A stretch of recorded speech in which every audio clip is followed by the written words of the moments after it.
What is your view on psychological egoism? If we're all ultimately acting out of self-interest, then does altruism have any merit? I don't think the question's well posed. And it's one of those questions that leads into a philosophical dead end because it's not well posed. There isn't any such thing as self-interest. It's not the right way to think about it because you're not alone. And so this is why I like Piaget, Jean Piaget, because he thought about this intelligently. Look, first of all, whose self-interest do you mean? Do you mean your immediate self-interest in the next second? So that would be impulsive pleasure. We're all acting for the gaining of impulsive pleasure and to hell with everything else. Well, obviously that's a stupid way to behave and everyone knows that, because you can do impulsive, short-term gratifying things like snort cocaine now, and you can keep doing that, and it'll pay off real well in the extremely short term, and it'll just auger you into the ground in the medium to long term. So if you're acting in your own self-interest, let's take that apart. Over what period of time? Your self-interest in the next second? Your self-interest in the next hour? Like if you're impulsive and you want to gratify an impulse, you're obviously acting in your self-interest in the next second, or the next 2 seconds, or the next minute. But you'll pay for that. Maybe you punch someone or you slap someone because you're so angry, and they knock you for a loop, and then they charge you with assault. So well, it was great in your self-interest in the second, but like future, remember that Simpsons episode? Homer drank a quart of mayonnaise and vodka, and Marge and all his kids were telling him not to, and he said, well, that's a problem for future Homer. I sure don't envy that guy. It's like, which is one of the best Simpsons lines ever, I think. And well, that's it exactly. It's like, well, there isn't just you. There's now you, and there's tonight you, and there's tomorrow morning you. That's the one that'll have the hangover, by the way. And there's next week you, and next month you, and next year you, and old you. And so if you're going to act in your self-interest, you have to take that collective of yous across time into account when you make your decision. And now here's the cool thing about that. So then let's say, well, that would be acting in your self-interest writ large, right, across time spans. But the thing is, future you and someone else that you have to live with right now that's not you are pretty much the same people.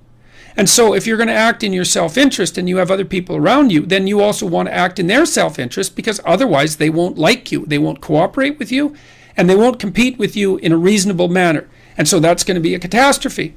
And so you want to act out what's good for you now and what's good for you next month and next year.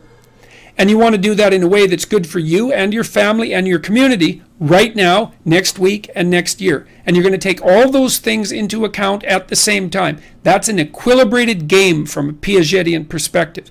And it was his idea that constituted the basis for proper moral judgment. And it's a brilliant idea. It's a brilliant idea. And so that's your true self-interest. There's no difference between your interest and the interest of others, not in any fundamental sense. Even your enemies, which is why you're enjoined to treat your enemy as if he was yourself, because he is. And you think, well, you should wish your enemies well. Well, why? Well, it isn't that you hope they get a bigger house than you. It's that, let's say you're being pursued and tormented by someone who's truly reprehensible. That person they have a miserable life, man, in all likelihood. Let's say they're truly malevolent. They live in hell. And what you might hope for them is that they could figure out how to get out of there, because it's not good for them and it's not good for anyone else. Think, well, even your enemies, it's like, wouldn't it be good if they could get their act together and stop being so unnecessarily malevolent? And that's in your self-interest. So the idea that your self-interest is somehow opposed to other people's, or that if you maximize your self-interest, you're not operating in the best interests of other people, is predicated on a poor idea of what constitutes your self-interest. Because you're not separate in any real sense from other people. You're maybe not separate from everything in some real sense. Jung, in his book Mysterium Conjunctionis, he had this idea. I'm going to go through it real quick. It's a complicated idea. That this is how you put yourself together. The first thing you do is you join your emotions and your rationality, so that your mind and your emotions are one thing. He called that the first conjunction.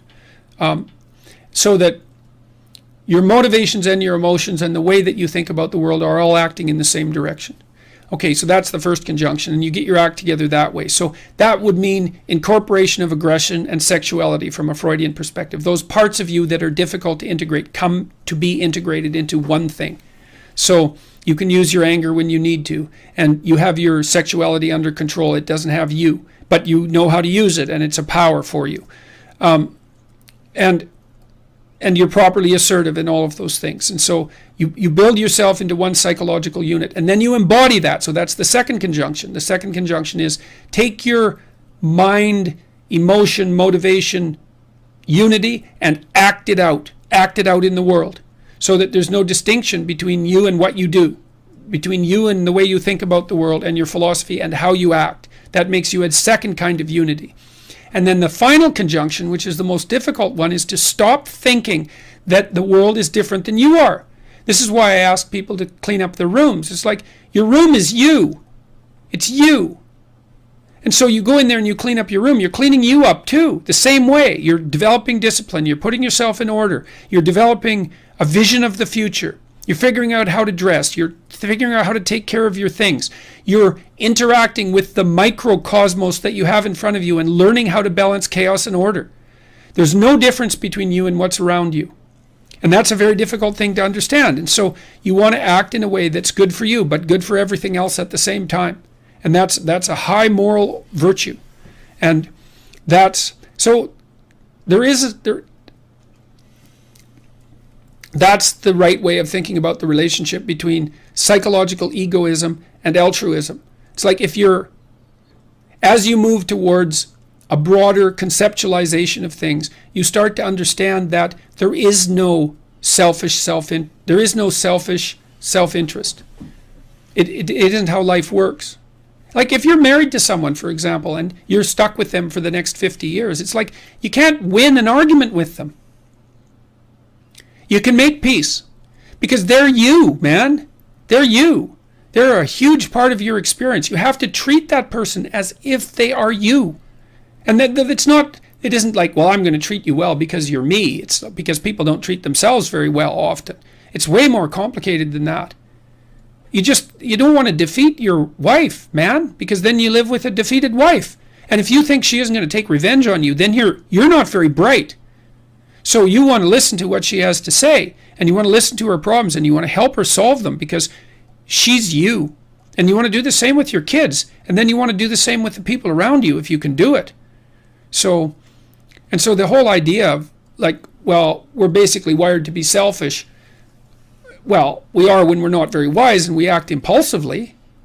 But as your view of the world broadens, you start to understand that this is why in the Buddhist philosophy, Buddha attained nirvana. So that meant he could stay in union with the gods, so to speak. He attained the highest form of subjective experience, which might be something like total immersion in bliss and meaning.